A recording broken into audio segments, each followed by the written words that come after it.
આપણે વાત કરવાની છે એ મહામાનવની, જેણે પોતાના જીવનમાં ખૂબ સંઘર્ષ કર્યો છે, પોતાના જીવનમાં બધા માટે ખૂબ લડત આપી છે, અને દંડને પગલે અપમાનિત થતું બાળક, સારા પરિવારમાં જન્મેલું એ બાળક જે પોતાના અંધકારમય જીવનમાંથી ઉજ્જવળ ભવિષ્ય તરફ પ્રયાણ કરે છે, આપણા ભારતનો ભાગ્ય વિધાતા બને છે.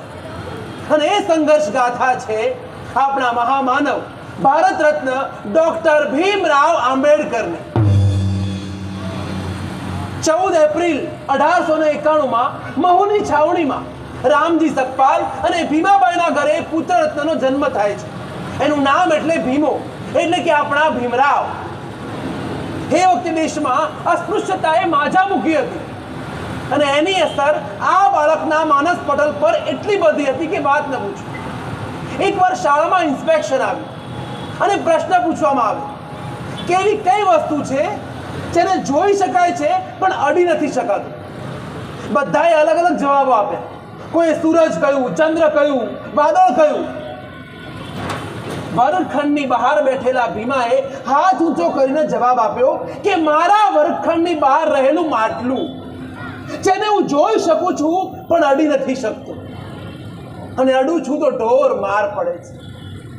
આવી પરિસ્થિતિમાં ભીમરાવ પોતાનું પ્રાથમિક શિક્ષણ પૂર્ણ કરે છે અને બીએની ડિગ્રી મેળવે છે. એમને ઉચ્ચ અભ્યાસ માટે બહાર જવું છે, પણ ઘરની પરિસ્થિતિ ખૂબ ખરાબ છે, એટલે જ આપણા બાબા સાહેબ ખૂબ દુઃખી છે.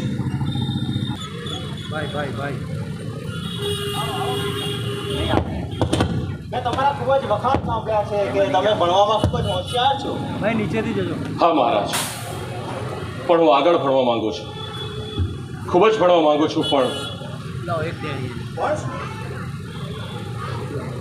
એટલા માટે તો જાહેરાત કરી કે આર્થિક રીતે ઉચ્ચ પછાત લોકોને હું આર્થિક મદદ કરીશ, અને મને આનંદ થશે તમને મદદ કરવામાં, કેમ કે તમારી જેવા તેજસ્વી વિદ્યાર્થીઓ મારા બરોડા સ્ટેટમાં પણ નથી.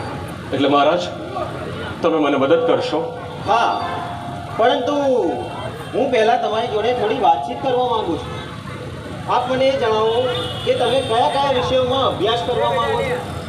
મહારાજ, હું સમાજશાસ્ત્ર અને અર્થશાસ્ત્રના વિષય પર અભ્યાસ કરવાનું પસંદ કરીશ. વાહ, ખૂબ સરસ. પણ આ વિષયો ભણીને આપ શું કરશો? મહારાજ, આ વિષયો પર હું અભ્યાસ કરી મારા સમાજના પતનના કારણો શોધીશ અને સમાજ સુધારણાના કાર્યો કરીશ. સમાજ સુધારણા? હા મહારાજ. મહારાજ, મારો સમાજ ડગલે ને પગલે અપમાનિત થઈ રહ્યો છે. એના ઉદ્ધાર કાજે કોઈએ તો પરિશ્રમ કરવો જ પડશે ને, અને હું ઈચ્છું છું કે એ વ્યક્તિ હું હોઉં, કારણ કે અપમાનના કડવા ઘૂંટ હોય છે જે મેં પીધા છે, અને મારા દરેક અસ્પૃશ્ય બાંધવોએ પોતાના જીવનની અંદર આ કડવા ઘૂંટ પીતો જ હોય છે. વાહ, આટલી નાની ઉંમરે આટલા ઉચ્ચ વિચાર સાંભળીને મને આનંદ થયો. હું આપને શિષ્યવૃત્તિ અવશ્ય આપીશ, પરંતુ મારી એક શરત છે. શરત? કેવી શરત મહારાજ? શરત માત્ર એટલી જ છે કે આપને ભણવું હોય તેટલું ભણી શકો છો, પરંતુ જ્યારે ઉચ્ચ અભ્યાસ પૂર્ણ કરી આપ ભારત પરત ફરો ત્યારબાદ તમારે બરોડા સ્ટેટમાં 10 વર્ષ સુધી પોતાની ફરજ બજાવવાની રહેશે. મને મંજૂર છે મહારાજ, મને મંજૂર છે. તો પછી ભીમરાવ, તૈયારી કરો અમેરિકા જવાની. કોલંબિયા વિશ્વવિદ્યાલય આપની રાહ જોઈ રહ્યું છે. ખૂબ ખૂબ આભાર મહારાજ, ખૂબ ખૂબ આભાર. બરોડાના સયાજીરાવ ગાયકવાડ બાબા સાહેબને શિષ્યવૃત્તિ આપે છે, અને તેઓ કોલંબિયા વિશ્વવિદ્યાલયમાં પ્રવેશ મેળવે છે. અથાગ પરિશ્રમ બાદ તેઓ સમાજશાસ્ત્ર, અર્થશાસ્ત્ર અને રાજનીતિશાસ્ત્રમાં MA ડિગ્રી મેળવે છે, અને પ્રોફેસર સેલિંગમનની સલાહથી તેઓ લંડનની સ્કૂલ ઓફ ઇકોનોમિક્સમાં PhDની તૈયારીમાં લાગી જાય છે. અને ભારતમાં દારૂણ ગરીબીમાં રમાબાઈ પોતાનું અને પોતાના બાળકોનું ગુજરાન ચલાવી રહ્યા છે. લંડનમાં બાબા સાહેબને રમાબાઈનો પત્ર મળે છે. પ્રિય રામુ, ગંગાધરના મૃત્યુના સમાચાર સાંભળી હું ખૂબ જ દુઃખી થયો છું. એના વગર જિંદગી દુઃખદાયક થઈ જશે. ખાસ કરીને તને વધુ તકલીફ પડશે, કારણ કે તું એની માં છે. તું ખૂબ જ ઓછા પૈસા મોકલું છું, માટે જ તારે બીજાના ઘરમાં વાસણ માંજવા જવું પડે છે, છાણા અને લાકડા વીણવા પડે છે. મને મારાથી જ નફરત થાય છે જ્યારે મને તારો વિચાર આવે છે. અહીં લંડનમાં મારો સમય ખૂબ જ ખરાબ રીતે પસાર થઈ રહ્યો છે. લંડનમાં બાબા સાહેબને બરોડાના દિવાનનો પણ પત્ર મળે છે કે શિષ્યવૃત્તિની અવધિ પૂર્ણ થવાથી આપે ભારત પરત ફરવું અને કરાર પ્રમાણે નોકરીનો સ્વીકાર કરવો. અને એટલે જ ઈસવીસન 1917માં બાબા સાહેબ ડઝનભર ડિગ્રીઓ સાથે મુંબઈ પરત ફરે છે. સાહેબ,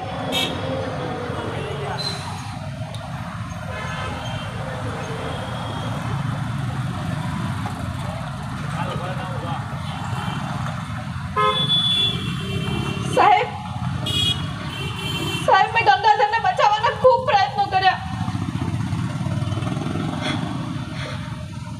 પણ પૈસા ન હતા એટલે હું આપણા દીકરાને બચાવી ના શકી. સાહેબ, સાહેબ, મેં તમને ખૂબ યાદ કર્યા. હું સાવ એકલી પડી ગઈ હતી. સાહેબ,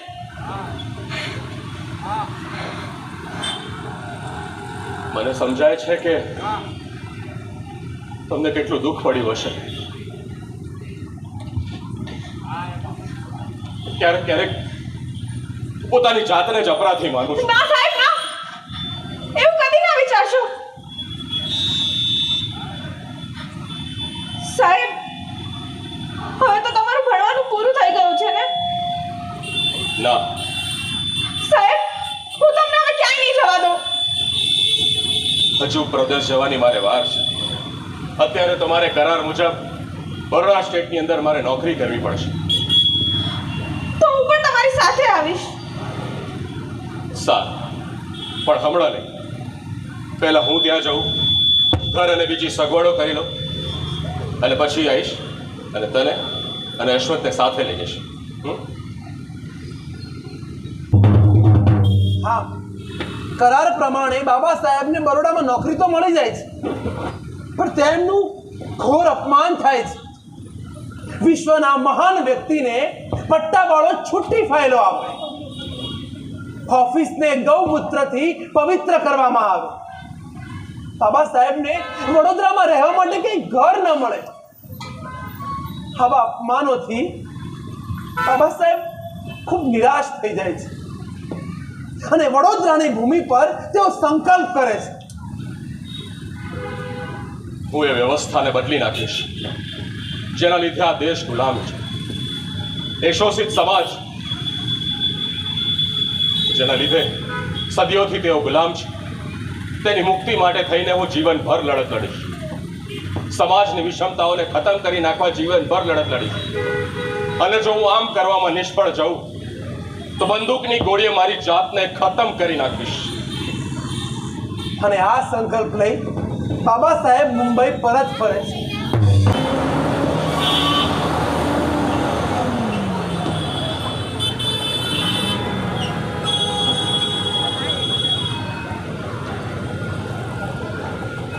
સાહેબ, સાહેબ, તમે રાત દિવસ કામ કર્યા કરો છો, જમવાનું સમયસર જમતા નથી. અરે, આ થાળી હું રોજ મૂકી જાઉં છું ને સવાર સુધી એમને એમ જ પડી હોય છે. સાહેબ, તમારે તમારા શરીરનું પણ થોડું ધ્યાન રાખવું જોઈએ. રમા, છૂઆછૂતનો એ પ્રશ્ન એ આજકાલનો પ્રશ્ન નથી. હજારો વર્ષથી લોકોના મનમાં રહ્યો છે. એને નિવારવા માટે અગાધ પ્રયત્નો કરવા પડશે. એ આમ એક બે દિવસમાં તો હલ નહીં થાય ને. પણ સાહેબ, તમારું શરીર. રમા, મને કશું જ નથી થવાનું. તું મારી ચિંતા ના થાય. અને આપણે બાળકો, સાહેબ, એમના ભવિષ્યનું શું? રમા, બાળકો પ્રત્યે પ્રેમ તો મને પણ છે, પણ મારે એમનું વળગણ નથી રાખવું. મારે તો મારા કરોડો બાંધવોનો ઉદ્ધાર કરવાનો છે.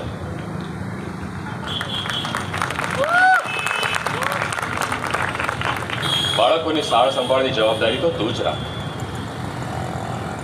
સારું સાહેબ. સાહેબ, મને એમ કહેશો તમારું ચૌદારનું આંદોલન ક્યાં સુધી પહોંચ્યું? પહાડ મુકામે આવેલું ચૌદાર તળાવ કે જે રાજકીય છે પણ આપણા બાંધવોને ત્યાંના પાણીનો ઉપયોગ કરવાની મનાઈ છે, એના માટે જ તેને તમે આંદોલન કર્યું છે. હા, પાણી પીવા માટેનું આંદોલન. ના રમા, ફક્ત પાણી પીવા માટેનું આંદોલન નહીં, આપણું અસ્તિત્વ છે એ સાબિત કરવા માટે થઈને મેં આંદોલન કર્યું છે. એટલે સાહેબ, હું સમજી નહીં. રમા, આ આંદોલનથી મેં મારા બાંધવોના હૃદયની અંદર એક નવી ચેતના જગાડી છે. મેં એમને એ વાત સમજાવી છે કે આપણે પણ આ દેશના નાગરિક છે, સરકારી ચીજ વસ્તુઓનો ઉપયોગ કરવો એ આપણો પણ અધિકાર છે, જાહેર જગ્યાએ જવું એ આપણો પણ હક છે. પણ સવર્ણો, એમના મન થોડી બદલાવાના છે સાહેબ. એમની નજરમાં તો આપણે એના એ જ. પણ દુનિયાની નજરમાં એ એના એ નથી રહ્યા. મેં એમનો નકશો બદલી નાખ્યો છે, એટલે જ તો હું એમનો પ્રથમ શત્રુ છું. એટલે સાહેબ, એટલે એમ કે જે લોકો પોતાના ધર્મના વખાણ કરતા થાકતા નથી, બૂમો પાડી પાડીને કહે છે કે દરેક મનુષ્ય એક ઈશ્વરના સંતાન છે, જેઓના ધર્મશાસ્ત્રમાં પણ લખ્યું છે કે દરેક મનુષ્ય એક ઈશ્વરના સંતાન છે, તેના ધર્મને અને તેના આડંબરને મેં દુનિયા સમક્ષ ખુલ્લો પાડી દીધો છે. કે જુઓ, મોટી મોટી સૂફિયાની વાતો કરનારા લોકો પોતાના જ સહધર્મી સાથે કેવો ભેદભાવ કરે છે. તેમની કથણી અને કરણી બંનેમાં ફેર છે. પણ સાહેબ, તમે આ જોખમ લીધું છે. તમે જોતા નથી તમને કેટલા ધમકી ભરેલા પત્રો લખવામાં આવે છે, અને એમાં લખેલી એ ભાષા. સાહેબ, તમારા જીવને જોખમ છે. જોખમ વર્યું છે તો ફાયદો પણ થયો છે ને રમા.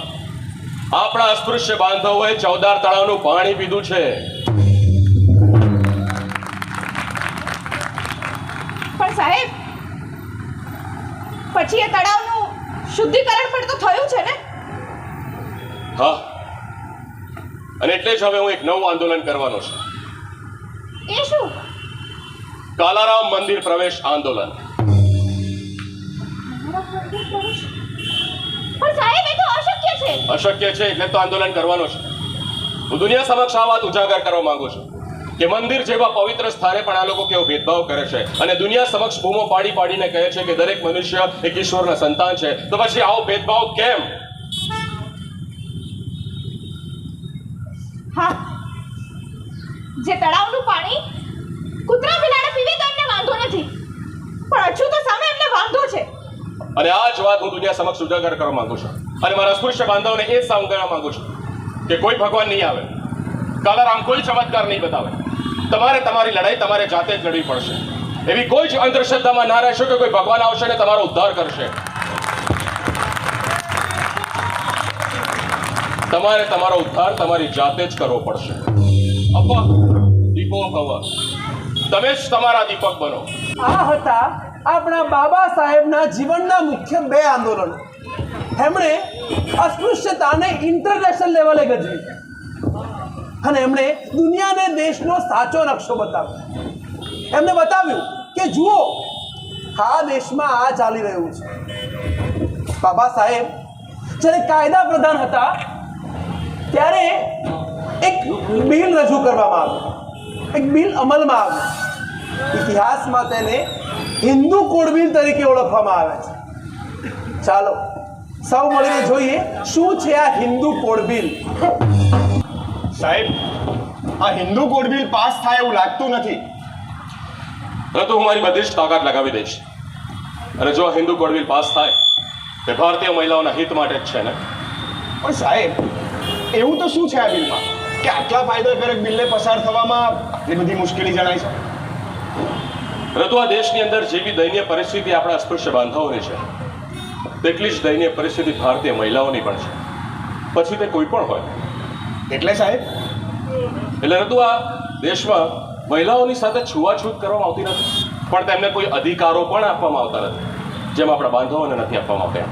અચ્છા, એટલે આ હિન્દુ કોડ બિલ એ દરેક ભારતીય મહિલાઓના હક અને અધિકારોની વાત કરતું બિલ છે. હા ઋતુ, આ બિલની અંદર હું સ્ત્રી શિક્ષણની વાત લઈને આવ્યો છું. સ્ત્રીઓ પણ વારસદાર બની શકે છે, પતિની સંપત્તિની અંદર પત્નીનો પણ અધિકાર હોય, તેઓ છૂટાછેડા પણ લઈ શકે છે, તેઓ પુનઃલગ્ન પણ કરી શકે છે, તેઓ રાજકારણ ક્ષેત્રે પણ આગળ વધી શકે છે, દેશને ઉન્નતિ દેશના વિકાસમાં તેઓ પણ ફાળો આપી શકે છે. ટૂંકમાં કહું તો જેટલી દયનીય પરિસ્થિતિ આપણા બાંધવોની છે તેટલી જ દયનીય પરિસ્થિતિ અહીંયા મહિલાઓની પણ છે અને આ હિન્દુ કોડવિલ એમની મુક્તિ માટે હું લાવ્યો છું. પછી સાહેબ આ બિલ પસાર કેમ નથી થવા દેતા? બીક, માન મોભો અને પ્રતિષ્ઠા ગુમાવવાની બીક. આ ધર્મના બની બેઠેલા રક્ષકો ઢોંગીઓ છે. તેઓ ઈચ્છે છે કે આપણા બાંધવોની જેમ મહિલાઓ પણ આપણી ગુલામ બનીને રહે, તેઓ પણ ચાર દિવાલની અંદર ગોંધાઈને રહે.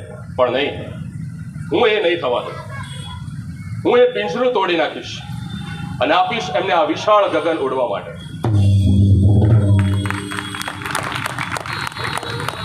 પણ સાહેબ મહિલાઓ તમારો સાથ કેમ નથી આપતી? બીક, ઘરની બીક. અને બીજું શું છે કે એમની સમક્ષ મને રાક્ષસ તરીકે ચિતરવામાં આવ્યો છે, તો પછી હું શું કરી શકું? પણ સાહેબ આ મહિલાઓને ખબર હોવી જોઈએ કે આ હિન્દુ કોડ બિલ એ એમના હક અને અધિકારોની વાત કરતું બિલ છે. હા, પણ શું કરી શકીએ? નિરક્ષર છે. પરંતુ મને એ વાતની ચિંતા નથી કે તેઓ મારા વિશે શું વિચારી રહ્યા છે, પણ મને એટલું જરૂરથી ખબર છે કે ભવિષ્યમાં જ્યારે તેઓ મને જાણશે, સમજશે, વાંચશે, ત્યારે એમની મારા પ્રત્યેની જે ગેરસમજ છે એ દૂર થશે. માફી ચાહું છું સાહેબ, પણ આ હિન્દુ કોડ બિલ પાસ ન થયું તો હું કાયદા પ્રધાન તરીકેના પદ પરથી રાજીનામું આપીશ. રાજીનામું? આટલું મોટું પગલું સાહેબ? હા રઘુ, રાજીનામું. જો આ હિન્દુ કોડ બિલ જે ભારતીય મહિલાઓને હિત માટેની છે અને જો એ પાસ ના થાય તો આનાથી વિશેષ નિષ્ઠુરતા શું હોઈ શકે? એટલે હું રાજીનામું આપીશ કાયદા પ્રધાન તરીકેના પદ પરથી, મહિલાઓના હિત માટે થઈને. અને આ હિન્દુ કોડ બિલ પાસ ન થયું. ચલો, મહિલાઓના પક્ષની વાત કરતું આ કોડ બિલ પાસ ન થતા ઇતિહાસમાં પ્રથમવાર અને અંતિમ વાર એવું બન્યું હશે કે કોઈ કાયદા પ્રધાને પોતાના પદ પરથી રાજીનામું આપી દીધું. બાબા સાહેબે કહ્યું કે જે પક્ષ મહિલાના અધિકારની વાત નથી કરતું એવી વિરોધાભાસી સરકાર માટે હું કામ નહીં કરું. ફરીવાર એ બિલ પસાર કરવામાં આવ્યું. અથાગ મહેનત, અથાગ પ્રયત્નો બાદ એ બિલ પાસ થયું. અને આજે ભારતની કોઈ પણ મહિલા મુખ્યમંત્રી કે પ્રધાનમંત્રી પણ બની શકે છે એનો એકમાત્ર શ્રેય જાય છે આપણા બાબા સાહેબ આંબેડકરને. મિત્રો, ભારતની આઝાદી વખતે અંગ્રેજ સરકાર તરફથી ભારત સુધારણા માટે અનેક કમિશનો આવતા અને ગાંધીજી અને એની પાર્ટી એનો સખત વિરોધ કરતા. એવામાં એક કમિશન આવ્યું, સાયમન કમિશન. ગાંધીજી તેની પાર્ટી એનો ખૂબ વિરોધ કર્યો. આખા ભારતમાં ગો સાયમન બેકના નારાઓ ગુંજવા માંડ્યા. પણ ત્યારે એવા સમયમાં આપણા બાબા સાહેબે આ કમિશનને સ્વીકાર્યું, એને આવકાર્યું. કારણ કે આ સાયમન કમિશન અસ્પૃશ્યોના હિત અને મતાધિકારની વાત લઈને આવતું. એટલે દેશના ઘણા લોકોએ બાબા સાહેબને દેશદ્રોહી, અંગ્રેજોના પીઠું એવું ઘણું બધું કહ્યું. છતાં પણ બાબા સાહેબ પોતાના નિર્ણય પર અડગ રહ્યા. ઇંગ્લેન્ડમાં ક્રમશઃ 3 વાર ગોળમેજી પરિષદ યોજાઈ અને એમાં પણ બાબા સાહેબે નિડરતાપૂર્વક પોતાનો નિર્ણય રાખ્યો. અને એ ગોળમેજી પરિષદ બાદ ગાંધીજી પત્ર લખી બાબા સાહેબને મળવા માટેની ઈચ્છા દર્શાવે છે અને બાબા સાહેબ મિસ્ટર ગાંધીને મળવા માટે જાય છે. તો જોઈએ આપણે બાબા સાહેબ અને મિસ્ટર ગાંધીની એ મુલાકાત. સાહેબ, ગાંધીજીનો પત્ર આવ્યો છે, એ આપને મળવા માંગે છે. ઓહ, મિસ્ટર ગાંધી મને મળવા માંગે છે? વાત જરા માનામાં આવે એવી છે નહીં. કશો વાંધો નહીં, મળી લઈએ. સોલંકી, આ મિસ્ટર ગાંધીથી થોડા બચીને રહેવું પડશે. એટલે સાહેબ? કેટલાય મહાત્માઓ આવ્યા અને કેટલાય મહાત્માઓ ગયા, પણ આપણા બાંધવો, દેશના ગરીબો ત્યાંના ત્યાં જ રહી ગયા. મિસ્ટર ગાંધી પણ મહાત્મા જ છે ને? ઠીક છે, ચલો એમને પણ મળી લઈએ.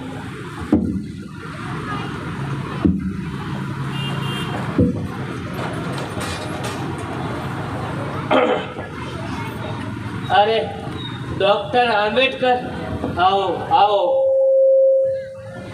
મેં સાંભળ્યું છે કે તમે મને મળવા માંગતા હતા. મિસ્ટર ગાંધી, તમે મને પત્ર લખ્યો છે, કેમ ભૂલી જાઓ છો? મેં પત્ર લખ્યો છે? અરે સોરી, ભૂલી ગયો. મેં સાંભળ્યું છે કે તમને મારાથી કોઈ ફરિયાદ છે. મિસ્ટર ગાંધી, જુઓ, પહેલા મારી વાત સાંભળો. હું બાળપણથી જ છૂઆછૂતના વિષયમાં ચિંતિત રહ્યો છું. મેં અને મારી પાર્ટીએ 20 લાખ રૂપિયા આપ્યા છે અછૂતોના ઉદ્ધાર માટે, અને તમે મારો અને મારી પાર્ટીનો વિરોધ કરો છો. એ માત્ર તમારો દેખાડો છે, અમને ખોટા આશ્વાસન આપવાની વાત છે. પણ હું તો એમ કહું છું કે તમે તમારા 20 લાખ રૂપિયા વેસ્ટ કર્યા છે. તમારે તો શરત રાખવાની હતી કે જો તમારે અમારી પાર્ટીના સભ્ય બનવું હોય તો તમારે આ છૂઆછૂતની ભાવના ભૂલવી પડશે. પણ તમને એમાં રસ નહોતો, તમને તો ખાદીમાં રસ હતો.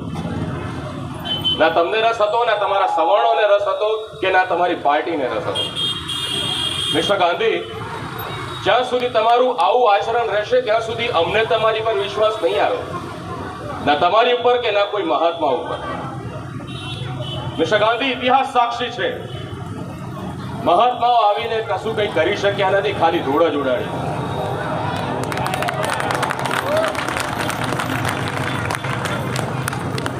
અમારી તો કોઈ માતૃભૂમિ જ નથી. આ દેશ તમારો જ છે ને? અને મેં ગોરમેટ સંમેલનમાં તમારા વિચારો જાણ્યા. એનાથી સમજાય છે કે તમે સાચા દેશભક્ત છો. તમારા માણસો મને દેશદ્રોહી કહે છે અને તમે મને દેશભક્ત કહો છો. આ કેવું વિરોધાભાસ મિસ્ટર ગાંધી! અરે જે દેશની અંદર અમારી સાથે જાનવરો કરતા પણ બદતર વ્યવહાર થતો હોય એ દેશ અમારો કેવી રીતે હોઈ શકે? એટલું યાદ રાખજો મિસ્ટર ગાંધી, અમારી સાથે થતો વ્યવહાર એટલો અસહ્ય છે કે જો અમે નિષ્ઠાવાન ના રહ્યા તો એનું કારણ આ ભૂમિ હશે. હું મારા બાંધાઓને માટે લડત લડી રહ્યો છું. મને કોઈ ફરક નથી પડતો કે કોઈ મને દેશદ્રોહી કે કોઈ દેશભક્ત કે. મારી પાસે શું અપેક્ષા રાખો છો? ગોળમેજ સંમેલનમાં મારા સ્પૃશ્ય બાંધાઓ માટે રાજકીય સંરક્ષણની માંગ, એટલે કે અલગ મતાધિકાર. એમાં તમારું શું માનવું છે? હું એનો સ્પષ્ટ વિરોધ કરું છું. આ એક આત્મઘાતી નિર્ણય હશે. મિસ્ટર ગાંધી, તમને એવું નથી લાગતું કે મારા સ્પૃશ્ય બાંધવોને રાજકીય સંરક્ષણની જરૂર હોય? હશે, પણ એનાથી હિન્દુઓ અને અછૂતો વચ્ચે કાયમી તણાવ પેદા થઈ જશે. તો અત્યારે કયા હિન્દુ અમારી સાથે એક થાળીમાં જમી રહ્યા છે? આ છૂઆછૂતનો પ્રશ્ન તો વર્ષોથી ચાલતો આવ્યો છે. અને મિસ્ટર ગાંધી, તમારા જવાબ પરથી મને ખબર પડી ગઈ કે અમારી લડતની અંદર તમારી શું ભૂમિકા છે. હું રજા લઉં છું. સાહેબ, ગોળમેજ સંમેલનમાં આપના દ્વારા કરવામાં આવેલી માંગણી બ્રિટિશ સરકારે માન્ય રાખી છે. હા, હવે ખરા અર્થમાં આપણા સ્પૃશ્ય બાંધવોને આઝાદી મળશે. સોલંકી, આપણે ત્યાં બે રાજાઓ છે, એક સવર્ણો અને બીજા બ્રિટિશ. એક સવર્ણો અને બીજા બ્રિટિશ. એક રાજા જાય ને બીજો રાજા આવે, પણ આપણા દેશના ગુલામો, ગરીબો, અસ્પૃશ્ય બાંધવો અને મહિલાઓ ત્યાંના ત્યાં જ રહી જાય. અલગ મતાધિકારથી અછૂતોને પણ આ દેશના રાજા બનવાનો મોકો મળશે. સોલંકી, કહી દો આપણા બાંધવોને કે લખી લે પોતાના ઘરની દિવાલો ઉપર, હવેથી આપણે આ દેશના હુકમરાન બનવાનું છે. હા, હવે આપણો સાચો પ્રતિનિધિ સત્તામાં જશે. હા, અને જે આપણા દ્વારા ચૂંટાયેલો હશે એટલે આપણા માટે થઈને નિડર અને નિર્ભય બનીને આપણા અધિકારો માટે થઈને લડશે. સાહેબ, સાહેબ, સાહેબ, સાહેબ, સાહેબ ગજબ થઈ ગયો. શું થયું? કેમ બૂમો પાડે છે? ઉનાની યરવાડા જેલમાં ગાંધીજી આમરણ ઉપવાસ પર ઉતરી આવ્યા છે. કેમ? આપણને એટલે કે અછૂતોને મળેલા અલગ મતાધિકારની વિરુદ્ધમાં. એ એમની ચાલ છે. તો સાહેબ ગાંધીજી એક બાજુ અહિંસાની વાતો કરે છે, તો આમ રણતા ઉપવાસ એ અહિંસા નથી સાહેબ. સાહેબ, આ મળેલો અલગ મતાધિકાર જતો કરવાનો. હું મારો નિર્ણય ક્યારેય નહીં બદલું. સાહેબ ગાંધીજી મૃત્યુ પામશે તો? ભલે પામે. એક માણસ માટે થઈને હું મારા 10 કરોડ બાંધવો સાથે ગદ્દારી નહીં કરું. સાહેબ, આ મિસ્ટર ગાંધીનો મળેલો નિર્ણય છે. ઉપવાસનો નિર્ણય મિસ્ટર ગાંધીનો છે, મારો નહીં. અને હું મારો નિર્ણય ક્યારેય નહીં બદલું. આ મળેલો અલગ મતાધિકાર જતો કરવાથી આ સમાજને બહુ મોટું નુકસાન થયું સાહેબ. હા, સંયુક્ત મતદાન પ્રણાલી લાગુ કરવાથી સમાજની અંદર લાલચુ ભ્રષ્ટ નેતાઓનો ઉદય થશે. જો સવર્ણોના હાથા બનશે અને સમાજને છેતરવાનું કાર્ય કરશે, તેઓ આપણી મુશ્કેલીઓની રજૂઆત કદી નહીં કરી શકે, કારણ કે તેઓ મોતાજ હશે સવર્ણોના વોટના. પણ સાહેબ, આ ગાંધીજીનું શું શરતો રહેશે? ગાંધીજીને જ્યારે હું પહેલી વાર મળ્યો ત્યારે જ ખબર પડી ગઈ હતી કે તેઓ કેટલા કપટી છે. એમનો અહમ ગવાયો છે, કારણ કે બ્રિટિશ સરકારે પણ એમનું સાંભળ્યું નથી. એના લીધે સાહેબ, આ ગાંધીજી પ્રખર વર્ણ વ્યવસ્થાવાદી છે, એટલો જ તો એમણે પગલું ભર્યું છે. હા, એમનો અહમ ગવાયો છે એના કારણે જ. પણ ગાંધીજીની શરતો શું રહેશે? સંયુક્ત મતદાન પ્રણાલીમાં આપણને અનામતની બેઠક. અનામત બેઠક? હા, અનામત બેઠક, અને એમાં આપણને આશ્વાસન આપે. સાહેબ, આ અનામત અલગ મળવાથી આપણો પ્રતિનિધિ સત્તામાં તો જશે જ ને? હા, સત્તામાં તો જશે, પણ આવા લાલચુ નેતાઓ જ્યારે અંદર હશે ત્યારે આપણા મહાન પુરુષોના આંદોલન નષ્ટ થશે. અને આપણા દ્વારા ચૂંટાયેલો નેતા પણ સત્તાની અંદર જ્યારે જશે તો તેઓ મોં ખોલશે તો ફક્ત બગાસું ખાવા માટે. એનાથી વિશેષ કશું નહીં કરી શકે. સાહેબ તમારી વિરુદ્ધ સૂત્રોચ્ચાર થઈ રહ્યા છે. ગાંધી બચાવનું જુવાળ ફાટી નીકળ્યું છે સાહેબ. ગાડીઓના કાચ તોડી નાખવામાં આવ્યા છે. તમારા જીવને જોખમ છે સાહેબ. એ એમનું બ્લેકમેલિંગનું કામ છે. પણ સાહેબ આ પત્રો કેવા ધાક ધમકી ભરેલા મળે છે સાહેબ. અને એમાં 2-3 પત્ર મેં વાંચ્યા છે સાહેબ, એ આપણને વિચારવા માટે મજબૂર કરે છે. એ લોકોનું કહેવું છે સાહેબ કે મિસ્ટર આંબેડકર, તમારો સમાજ ગામડાઓમાં વસે છે. જો તમે તમારો નિર્ણય નહીં બદલો તો અમે તમારા સમાજનો સમૂળગો નાશ કરી નાખીશું. જો સમાજ જ નહીં હોય તો અધિકારો મેળવીને શું કરશો? હા, આપણા બાંધવોના ઘરમાં સ્વરક્ષણ માટે થઈને એક લાકડી પણ ના હોય. કેટલા નિર્દય અને નિષ્ઠુર છે એ લોકો. મેં નમતું ના જોખ્યું એટલે મારા બાંધવોને મારવાના, હેરાન કરવાના. એક બાજુ આઝાદીના નારા લગાવે છે અને બીજી બાજુ આવી રીતે ગુલામ બનાવવાનું કામ કરે છે. મિસ્ટર ગાંધી કપટી છે, કપટી. એમને આપણા બાંધવોનું લોહી પીવું છે. ઠીક છે, સમાજ જ નહીં હોય તો પછી અધિકારોનું શું કરીશું? પણ સમાજ હશે તો અધિકારો તો ગમે તેમ કરીને મેળવી લેશે.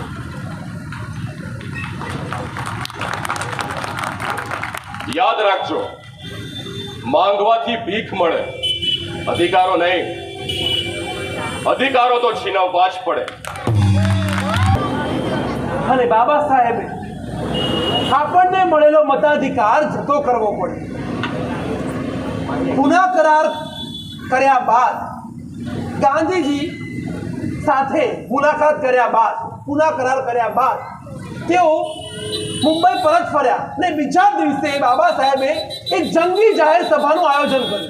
તે બધાને જણાવ્યું કે તેમની સાથે છેતરપિંડી થઈ છે, તેમને બ્લેકમેલ કરવામાં આવ્યા છે, તેમની સાથે રમત રમાઈ ગઈ છે.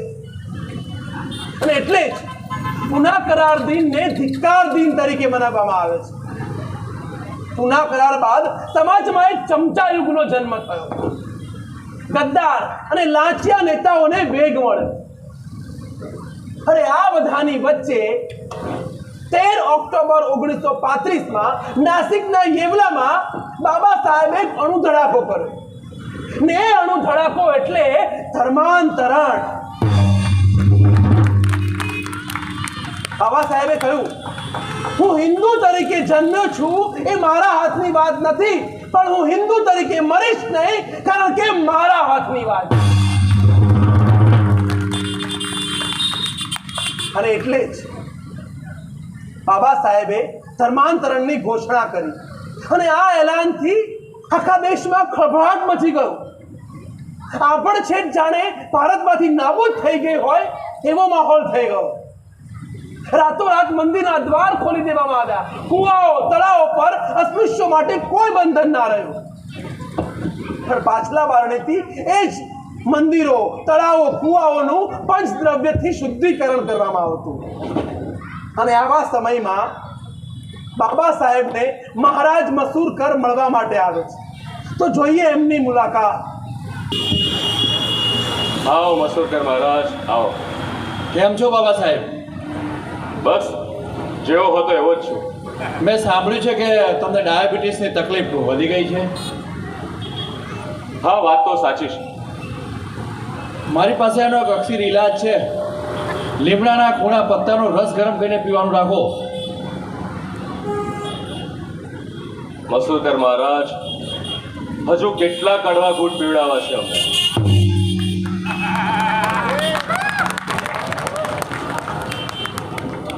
અમારા સમાજમાં આના કરતા પણ કડવા અને બદતર ઘૂંટ પીધા છે. ડૉક્ટર બાબા સાહેબ, તમે જો હિન્દુ ધર્મ છોડશો તો હિન્દુ ધર્મને મોટો ધક્કો લાગશે. મહારાજ, મને તો તમારી આ વાત સાંભળીને નવાઈ લાગી રહી છે. અમે તો ગંદા, અપવિત્ર. અમે જઈશું તો તમારા મંદિરો પવિત્ર થઈ જશે, શુદ્ધ થઈ જશે, ગંદકી દૂર થઈ જશે, તમારી ગંદકી દૂર થઈ જશે, તમારા આસપાસની ગંદકી દૂર થઈ જશે, તમારા મંદિરોની ગંદકી દૂર થઈ જશે, તમારા ધર્મની ગંદકી દૂર થઈ જશે. થઈ જશે ને? પણ બાબા સાહેબ, જો તમે હિન્દુ ધર્મનો ત્યાગ કરો છો તો ભવિષ્યમાં હિન્દુ ધર્મને મોટું નુકસાન છે. તમે ચિંતા ના કરો, ભારતનો ઇતિહાસ આમ જ ચાલતું રહેવાનું છે. હિન્દુસ્તાનમાં હિન્દુઓ અલ્પસંખ્યક બની જાય તો પણ નહીં. ઠીક છે, જો નિયમિત સમય સુધી તમારા સવર્ણો છૂવાછૂતની ભાવનાથી દૂર રહે તો કંઈક વિચારીશું. બાબા સાહેબ, વાત તો સમજો. આ એટલી સહેલી વાત છે. સમસ્યાની ગંભીરતા તો સમજો અને છૂવાછૂતની ભાવનાથી મુક્ત થવા માટે તો સમય લાગશે. ઠીક છે, તમારા સવર્ણોના હૃદય પરિવર્તન થાય એના માટે થઈને હું 5 વર્ષની રાહ જોવા તૈયાર છું. એટલે તમારો ધર્માંતરના નિર્ણય માટે તમે 5 વર્ષ સ્થગિત કરશો નિર્ણય તમારો, એમ જ ને? હા, પરંતુ મસૂરકર મહારાજ, ગેરંટી શું છે કે તમારા જે સવર્ણો છે એમના હૃદય પરિવર્તન થશે? તમારી ભાવના સારી છે મસૂરકર મહારાજ. ચલો ઠીક છે, તમારી શંકરાચાર્યની ગાદી પર મારા કોઈ પણ અસ્પૃશ્ય બાંધવ જે છે એમને 1 વર્ષ માટે બેસાડો. જે રીતે તમે એમની સેવા કરો છો, ચાકરી કરો છો, પગે લાગો છો, એવી જ રીતે 1 વર્ષ માટે મારા બાંધવ સાથે પણ એમ જ વર્તો. પછી હું કદાચ વિચારીશ કે મારે મારો નિર્ણય બદલવો કે નહીં. રજા લો. 1 મિનિટ. મસૂરકર મહારાજ, હું મારા બાંધવોના રાજકીય અધિકારો માટે લડ્યો છું, સામાજિક અધિકારો માટે લડ્યો છું અને હવે ધર્મના અધિકારો માટે લડી રહ્યો છું. મેં તમારી ભૂમિ નથી બગાડી. અને એટલું યાદ રાખજો, હું ધર્માંતરણ તો કરીશ જ. હું કયો ધર્મનો સ્વીકાર કરીશ એ મને ખબર નથી, પણ હા, જ્યારે પણ હું આ સ્વીકાર કરીશ ત્યારે આખી દુનિયાને ખબર પડી જશે. મહારાજ, તમને પણ ખબર પડી જ જશે. હા, બાબા સાહેબની ધર્માંતરણની ઘોષણા બાદ અનેક ધર્મના વ્યક્તિઓ બાબા સાહેબને મળવા માટે આવતા. દરેક વ્યક્તિને એમ હતું કે બાબા સાહેબ અમારો ધર્મ અપનાવે. અને આ બધામાં વાત આવી ભારતના બંધારણની, અને એ જવાબદારી બાબા સાહેબને સોંપવામાં આવી. બાબા સાહેબને ભારતના બંધારણ સમિતિના અધ્યક્ષ બનાવવામાં આવ્યા. બાબા સાહેબ કહેતા કે બંધારણ ગમે તેટલું શ્રેષ્ઠ હોય, પણ ચલાવનારની નીતિ સાફ ના હોય તો એ બંધારણ પાંગળું બની જશે. પણ બંધારણ જો પાંગળું હશે પણ ચલાવનારની નીતિ સાફ હશે તો એ જ શ્રેષ્ઠ બંધારણ સાબિત થશે. અને બાબા સાહેબે વિશ્વનું સર્વોચ્ચ કોટીનું બંધારણ આપણા દેશને આપ્યું. સાહેબ, આજે તમે ખૂબ ખુશ દેખાઈ રહ્યા છો. હા હતું, વાત એવી જ છે. સાહેબ, મેં સતત 18 કલાક તમને લખતા જોયા છે, વાંચતા જોયા છે. અને સાહેબ, ક્યારે મેં તમને એકાંતમાં રડતા પણ જોયા છે. હા હતું, ક્યારેક એકાંતમાં રડી લઉં છું, હતાશ થઈ જાઉં છું, નિરાશ થઈ જાઉં છું. સાહેબ, આ બીમારીને કારણે તમારું શરીર સાથ નથી આપતું. માય સાહેબનું અવસાન થયું, તમારા વહાલા દીકરાઓનું અવસાન થયું, તો પણ તમે સતત એનું એ જ કરતા રહ્યા. સાહેબ,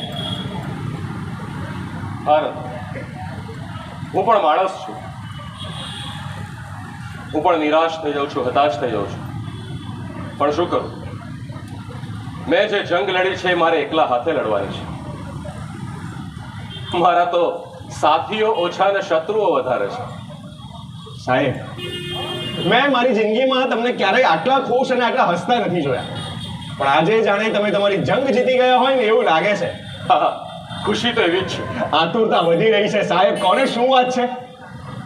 આજે હું આ દેશનું ભાવિ બંધારણ સુપ્રત કરીને આવ્યો છું. વાહ સાહેબ, તમે તો કમાલ કરી. હા, તું અત્યાર સુધી રાણીના પેટમાંથી રાજાનો જન્મ થતો હતો, પણ હવે આ દેશને મેં એવું બંધારણ આપ્યું છે કે રાણીના પેટમાંથી નહીં પણ મતપેટીમાંથી રાજાનો જન્મ થશે.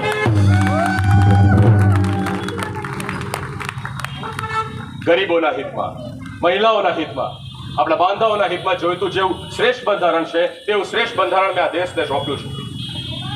હું આ દેશના લોકોને મતનો અધિકાર આપીને આવ્યો છું. વાહ સાહેબ, અંતે તમે દેશનું ભલું કર્યું. પરંતુ કોઈને માટે દેશ પહેલા હોય છે તો ધર્મ પછી, કોઈને માટે ધર્મ પહેલા હોય છે તો દેશ પછી, પણ મારા માટે તો દેશ જ પહેલા અને દેશ જ પછી. સાહેબ, આ બંધારણ બનાવવામાં તમે ખૂબ જ મહેનત કરી છે. હા હતું, આ બંધારણ બનાવવામાં મેં મારા જીવનનો ઘણો સમય આપ્યો. આ સમય દરમિયાન મને કેટલી ધાક ધમકીઓ મળી, પથ્થરમારો થયો, હુમલો થયો, પણ અંતે એક આ કલમના જોરે મેં આ લડાઈ ખતમ કરી નાખી અને જીતી પણ લીધી. અને આમ આપણા દેશને મળ્યું બિન સાંપ્રદાયિક બંધારણ.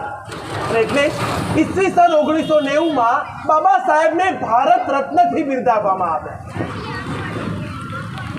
બાબા સાહેબે જીવન પર્યંત અસ્પૃશ્યો માટે, અંત્યજો માટે, મહિલાઓ માટે ખૂબ લડત આપી છે. તેઓ મહાત્મા જ્યોતિરાવ ફૂલે, સંત કબીર, ગૌતમ બુદ્ધ એ બધાને પોતાના ગુરુ માનતા હતા.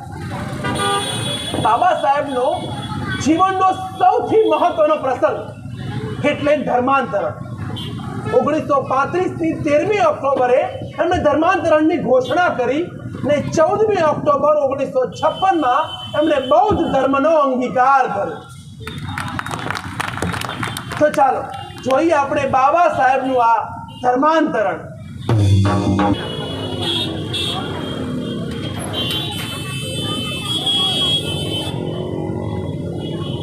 સાહેબ, સાહેબ તમારી તબિયત સારી નથી રહેતી, તો શું કરવા આટલું બધું જોખમ ભરો છો?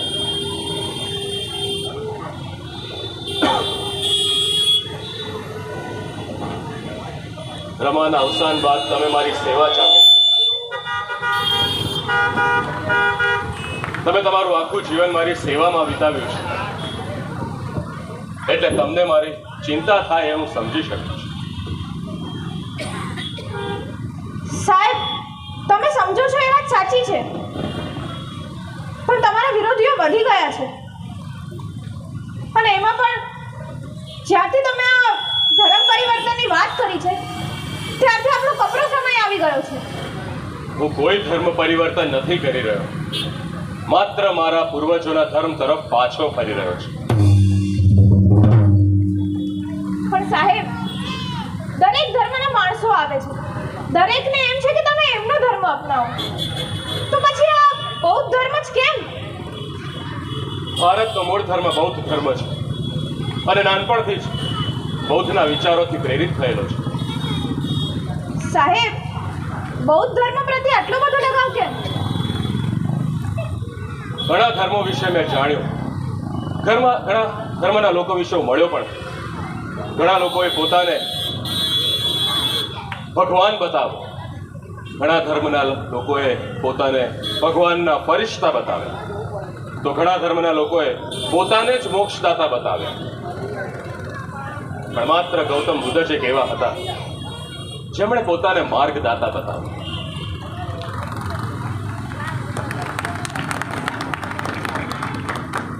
હા એ સાહેબ, ધર્મમાં કરુણા છે, ઊંચ નીચ નથી, જાત પાત નથી. અને આમ પણ ગૌતમ બુદ્ધ મૂળ તો ભારતના જ હતા ને, સર્વે માનવના ઉદ્ધારક હતા. હા સાહેબ, એ વાત તો સાચી છે. તમે ધર્મની પસંદગીમાં ખૂબ ચિંતન કર્યું છે અને એના માટે તમે 21 વર્ષનો સમય પણ લીધો છે. દરેક ધર્મની અંદર જે ઈશ્વરનું સ્થાન છે, બૌદ્ધ ધર્મમાં ઈશ્વરના સ્થાને નીતિ છે. બૌદ્ધ ધર્મમાં ઈશ્વરનું કોઈ સ્થાન જ નથી અને એમના ઉપદેશો તો સમકાલીન છે. વાહ સાહેબ, સાહેબ, હું પણ તમારી સાથે બૌદ્ધ ધર્મ અપનાવીશ અને એમના જ માર્ગદર્શનમાં જીવન જીવીશ.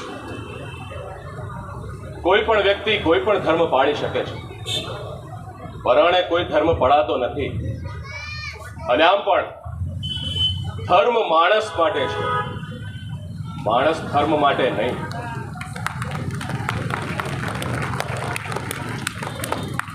તમારી વાત સાચી છે સાહેબ. અને આમ પણ બૌદ્ધ ધર્મમાં કરુણા છે, મૈત્રી છે, દયા છે, જે મને ખૂબ જ ગમે છે. બુદ્ધમ શરણમ ગચ્છામિ, ધમ્મમ શરણમ ગચ્છામિ.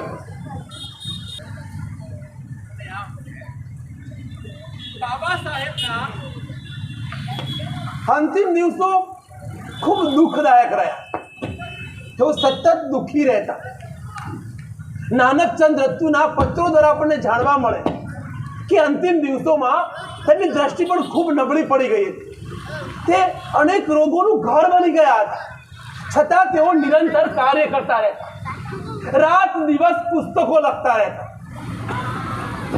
નાનકચંદ રત્તુની ક્યારેય હિંમત થતી નહીં કે બાબા સાહેબને પૂછી શકે કે તેઓ આટલા દુઃખી શા માટે રહે છે. પણ એક દિવસ નાનકચંદ રત્તુ બાબા સાહેબ પાસે હિંમત એકઠી કરીને એમને મળવા માટે જાય છે. સાહેબ, સાહેબ ચા.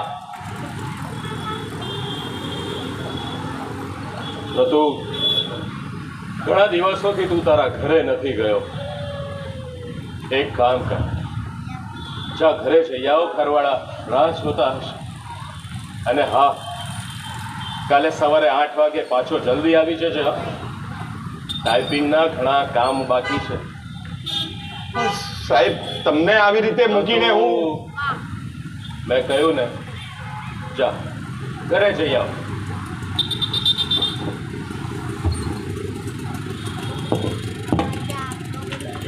આમ રત્તુએ અનેક પ્રયત્નો કર્યા બાબા સાહેબને પૂછવાના, પણ રત્તુને એના પ્રશ્નનો જવાબ ન મળ્યો તે ન જ મળ્યો.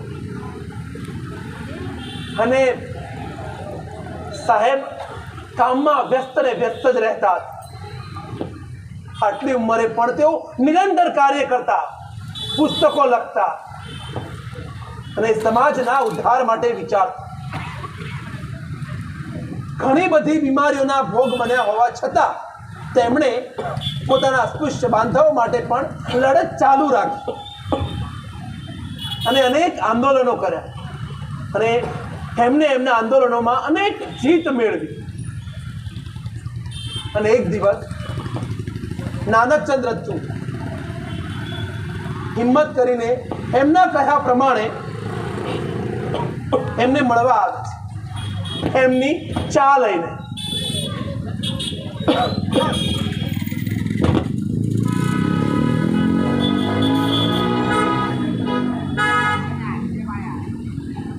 સાહેબ ચા ચા. અરે મેં તને ઘરે જવાનું કહ્યું, તું હજી અહીંયા જ ઊભો છે? અરે બહુ બધું કામ બાકી છે, જા, તું મારા માથે ન ઊભો રહે આમ. સાહેબ માફી ચાહું છું, પણ સવારના 8 વાગી ગયા. તમે આખી રાત અહીંયા બેસીને લખતા જ રહ્યા છો સાહેબ. ઓહ, સાહેબ તમે આખી જિંદગી અછૂતોદ્ધારના કાર્યો કર્યા જ છે ને, તો હવે શું બાકી રહી જાય છે? ટાઈપના બહુ બધા કામ બાકી છે, જા ટાઈપ પર બેસી જા. પણ સાહેબ મારાથી તમારું આ દુઃખ નથી જોવાતું. રતુ, તમે લોકો નથી જાણતા કે હું કયા કારણસર દુઃખી છું, નિરાશ. મહા મુસીબતે સંઘર્ષ કરીને મેં જે પણ કંઈ મેળવ્યું એનો લાભ શિક્ષિત લોકો ઉઠાવી ગયા. મને એમ હતું કે આપણા બાંધવો જે શિક્ષિત થયા છે તેઓ આપણા બીજા બાંધવોને આગળ લઈ જવામાં મદદરૂપ થશે, પણ તેઓ તો પોતાના જ સ્વ વિકાસમાં ડૂબેલા રહ્યા.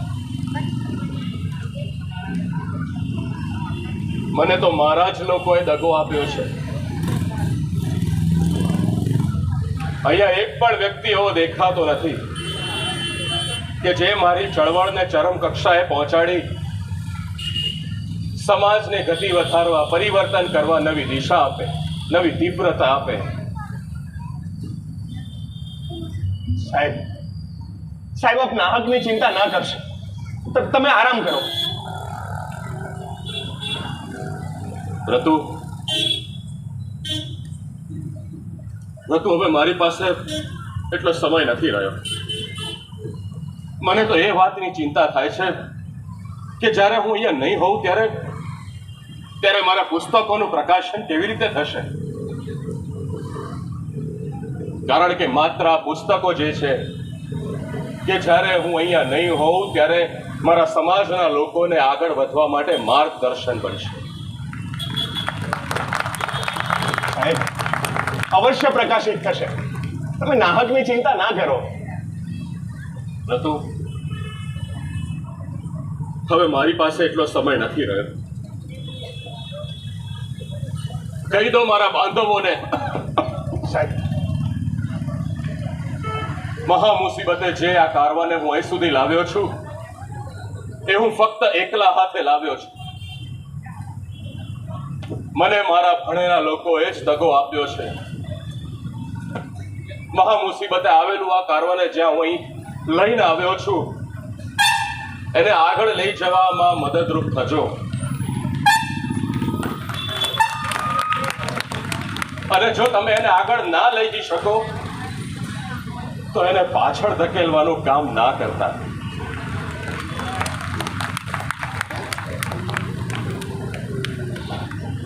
આજ મારો સંદેશ છે અને કદાચ અંતિમ સંદેશ છે આ. નહીં સાહેબ.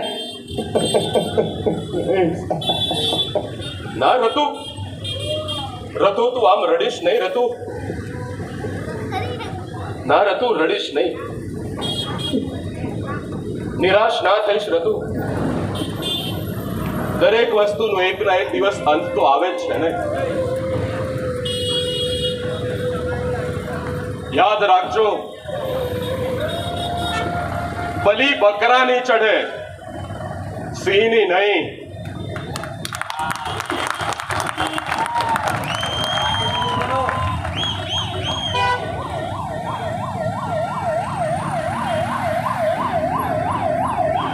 માટે સિંહ બનો.